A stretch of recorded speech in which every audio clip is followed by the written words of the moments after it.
As we close out 2018, time for an update from the City of Crystal. Mayor Jim Adams with us. Welcome again, Mayor. Thank you. Let's get to a couple topics that are finishing up at the end of this year and looking into next year. First is the budget process ending up this year. Give us again some thoughts as you look ahead to the budget for 2019 for Crystal. Well, we are doing for the first time a 2-year budget. That's something new this year. It allows us to focus on what the budget numbers will be for 2 years. The second year in our budget, it's going to focus more on long-term planning. And basically what we've done is we've had a commitment to no debt, 3 pillars doing that, no new debt, and then long-term planning, and then funding that plan, and then of course paying off old debt early. So those are the 3 pillars to that piece. So that's moving right along. All right, a lot of information you can find out about that on the city's website. Let's talk about Becker Park. If you've driven by here in the end of 2018, you notice things are changing just a little bit. What's changing at Becker Park? What's the timeline, and when can we maybe get out there and enjoy the new? Well, you're starting to see things disappear. Fences are disappearing, buildings are disappearing. That's what you can observe. We're going to move into, in 2019, installing the stormwater retention underground. We won't see an opening of that park until 2020.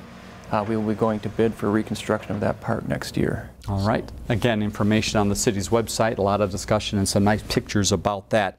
Election recap. It was an election year in 2018 for the City of Crystal. Give us a little recap of what happened in the election booths, and again, some people that are not going to be on the council any longer, but you want to say a fond farewell. Yeah, absolutely. Jeff Kolb and Elizabeth Dowd, they did not run again. They're responsible for a lot of changes that have happened.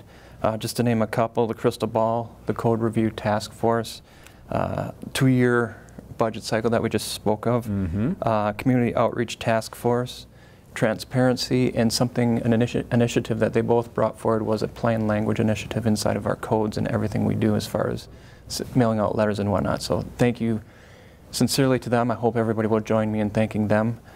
We also have 2 new council members coming in.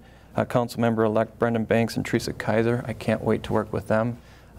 Filling these open positions, we're just really looking forward to some new ideas. Congratulations to them. Final note we want to touch on, you mentioned it, the Crystal Ball. That is an event coming up. February 22nd is a Crystal Ball, but before that, there's the deadline for the Neighbors Recognizing Neighbors program. January 15th is the deadline. What is that program? Why should people get involved? This is a program that allows us to recognize the neighbors that we think go above and beyond being neighborly to each other.